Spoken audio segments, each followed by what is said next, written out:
मेरे प्यारे भाइयों और बहनों, जय मसीह की।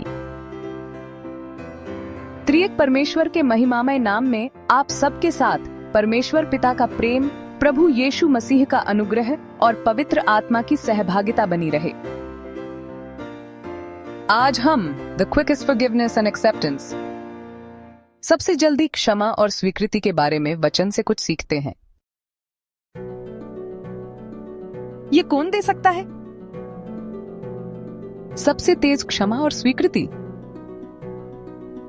सिर्फ परमेश्वर ही ये कर सकते हैं। पापों को तुरंत क्षमा करना और फिर हमें ग्रहण कर लेना संसार में से कोई नहीं कर सकता है। मेरे प्यारे भाइयों और बहनों, विनती है इस क्षमा और स्वीकृति को हल्के में न लीजिए। हमें आवश्यक है कि हम परमेश्वर की बातों को गंभीरता से लें। इस बात को हमारी बाइबल में लुका 23 उसका 39 से 43 आयत में बहुत ही खूबसूरती से बताया गया है।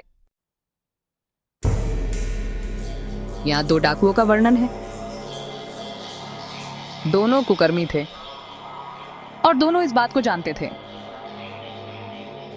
दोनों को उनके कर्मों की सजा मिल रही थी और दोनों खुद को बचाने के लिए यीशु से कह रहे थे, परंतु दोनों के नियत या इरादे अलग अलग थे। एक डाकू यीशु से विनम्र और आत्मसमर्पण के इरादे से खुद को बचाने का अनुरोध कर रहा था।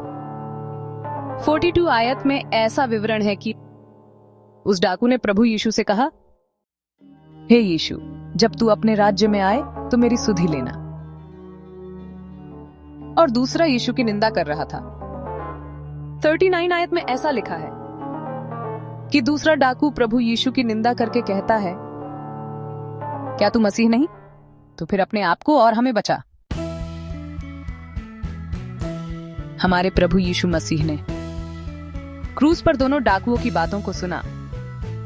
उनमें से एक डाकू खुद को बचाने का अनुरोध कर रहा था और दूसरा निंदा कर रहा था।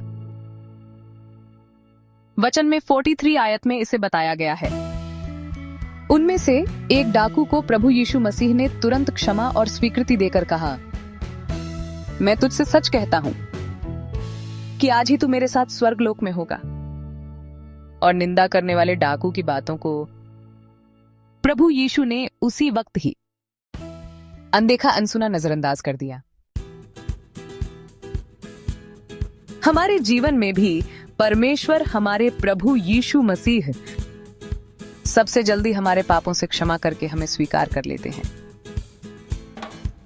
बशर्ते हमारे इरादे या हमारी नियत पाप छोड़ने की हो, न कि क्षमा मांगकर फिर पाप में गिरने की। हमारा इरादा, हमारी नियत सही होना, विवेक अच्छा होना और मन शुद्ध होना बहुत जरूरी है।